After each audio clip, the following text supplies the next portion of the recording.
100 ஆயுசு. அடிக்கடி நம்ம கேட்குற ஒரு வார்த்தை 100 ஆயுசு. ஒரு செல்போனில் நம்ம யார்கிட்ட பேசினா கூட சொல்லுவாங்க 100 ஆயுசு. சின்ன பிள்ளைகள் பெரியவங்க வரைக்கும் 95 வயசு பாட்டிகிட்ட கூட நீங்கள் 100 ஆயுசுன்னு சொன்னீங்கன்னா அவங்க கூட சிரிப்பாங்க. எல்லாருமே 100 ஆயுசு ரொம்ப பிடிச்ச ஒரு விஷயம் தான். ஆனால் 100 ஆயுசுன்னு சொல்கிறோமே, 100 ஆயுசுன்னு எத்தனை நாள்னு நம்ம கணக்கு போட்டு பார்த்துருக்கோமா? எத்தனை நாட்கள் நம்ம அந்த பூமியில் உயிரோடு இருக்கிறோம்னு சொல்லி ஒரு கணக்கு போட்டுருக்கிறோமா சொல்லி இன்னைக்கு ஒரு கணக்கு பார்க்க போகிறோம். 100 ஆயுசுனா கோடிக்கணக்கான நாட்கள் உயிரோடு இருப்போம் சொல்லி அநேக நினைத்துக் கொண்டிருக்கிறோம். நிச்சயமாக கோடிக்கணக்கான நாட்கள் நாம் அந்த பூமியில இல்லை. 35 லட்சம் நாட்களாக உயிரோடு இருப்போமான்னு பார்த்தீங்கன்னா 35 லட்சம் நாட்கள் கூட நம்ம அந்த பூமியில உயிரோடு இருக்க போவது கிடையாது.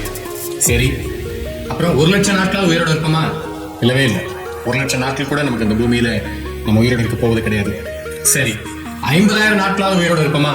நீங்கள் 100 ஆயுசுன்னு சொல்றமே, 100 வருடங்கள் நீங்க உயிரோடு இருந்தாலுமே இந்த பூமியில் இருக்கக்கூடிய நாட்கள் 36,500 நாட்கள் மட்டுமே. வெறும் 36,500 நாட்கள் மட்டுமே. இதுல 70 ஆண்டுகள் உயிரோடு இருப்பீர்களானால் வெறும் 25,550 நாட்கள் மட்டுமே இந்த பூமியில இருக்கக்கூடிய ஓட்டம்.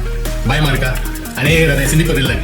அநேகர் 100 ஆயுசுன்னு சொல்லும் போது ரொம்ப பெரிய காரியமா தெரிகிறது. சரி, 70 வேண்டாம், 100 வேண்டாம், சராசரியாக ஒரு 80 வயது உயிரோடு நாம் இருப்போம் என்று கணக்கு வைத்துக் கொள்வோமே. நாம் உயிரோடு இருக்கக்கூடிய நாட்கள் 29,200 நாட்கள். இதுல 10-20 நாட்கள் லீப் இயர்ஸ்ல மாறதுக்கு வாய்ப்பு இருக்குது, கூட இருக்கக்கூடும். ஆனால் நம்ம சராசரியாக ஒரு 80 ஆண்டுகள் போடுவோமானால் நம்ம உயிரோடு இருக்கக்கூடிய நாட்கள் வெறும் 29,200 நாட்கள் மட்டுமே.